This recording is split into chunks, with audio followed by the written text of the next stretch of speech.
nouvelle nomination donc, à la présidence d'EdTech France. Qu'est-ce que ça représente pour vous? Vous succédez donc à Yannick Grafnel. Absolument, j'en suis très heureuse puisque je suis rentrée chez EdTech France il y a 2 ans sous l'impulsion de Anne-Charlotte Monneret et Plume était alors vraiment une jeune pousse.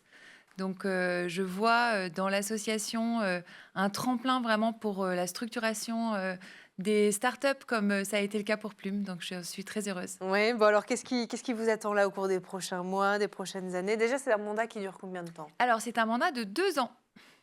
Il y en a des choses à faire Ouais, en 2 ans. absolument. C'est quoi vos priorités, Aude? C'est alors les priorités. Donc ça fait suite en fait déjà à 2 ans de travail puisque j'étais vice-présidente sur les sujets du scolaire et du financement et de l'international.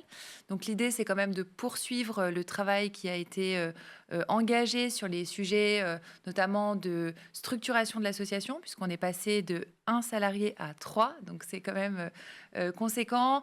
Ça accompagne le fait qu'on a de plus en plus de membres et surtout qu'il y a une structuration du secteur. Hein. Il faut savoir que la EdTech, ça représente 1,6 milliard. Vraiment, c'est un secteur en pointe qui travaille énormément sur les sujets de R&D.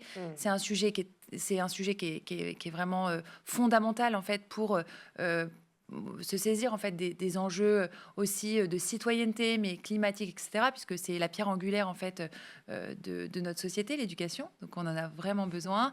On a aussi des sujets en fait de financement qui vont être très importants. On le voit là avec la loi de finances qui est en train d'être négociée. Donc ça va être un sujet important. Et puis tous les sujets autour de l'impact pour travailler et expliquer en fait que les écrans, eh bien, ça n'est pas la EdTech. La EdTech, c'est justement la structuration des apprentissages.